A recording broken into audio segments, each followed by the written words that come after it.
Andrea, triathlète et membre du team santé du Triathlon Club Genève, s'entretient avec Maike Kruzman, experte en nutrition du sport, pour tenter d'y voir plus clair sur ce sujet.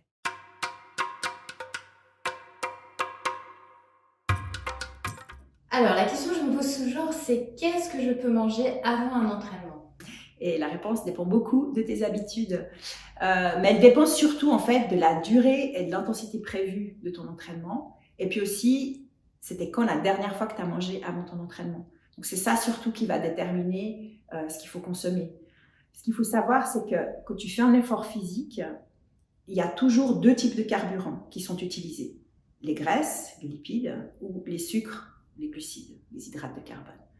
Il y a toujours les deux. On a parfois l'impression qu'on passe de l'un à l'autre et qu'il y a une espèce d'interrupteur et qu'on switch comme ça. Mais c'est pas comme ça la vraie vie. Et à 60-65% de sa VO2 max, on utilise à peu près 50-50, donc moitié lipides, moitié glucides.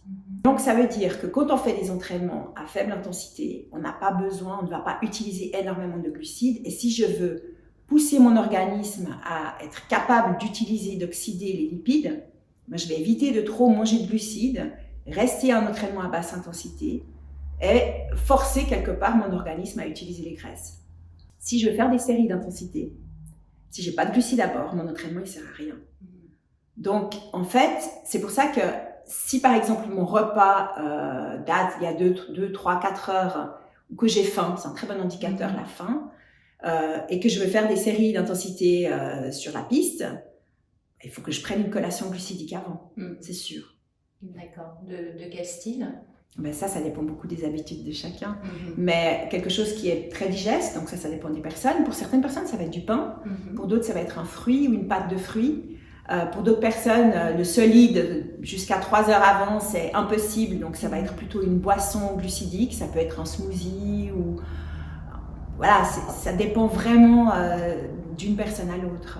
Tu recommandes de prendre cet encas combien de temps avant ? Alors, théoriquement, il faudrait 300-400 grammes de glucides dans les 4 heures qui précèdent.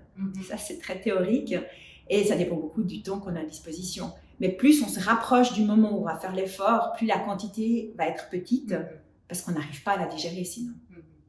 Donc, peut-être 1 heure avant à peu près Alors, si on prend quelque chose 1 heure avant, on peut encore prendre du solide, mais alors super digeste. Ça va être plutôt un fruit ou une pâte de fruits, voire une boisson. Pour quelqu'un qui est un petit peu fragile. Et puis sinon, ça peut être une vraie collation solide et il y a des personnes qui prennent des petits biscuits ou qui prennent une tranche de pain avec ce qu'ils veulent dessus. Enfin, ça varie d'une personne à l'autre.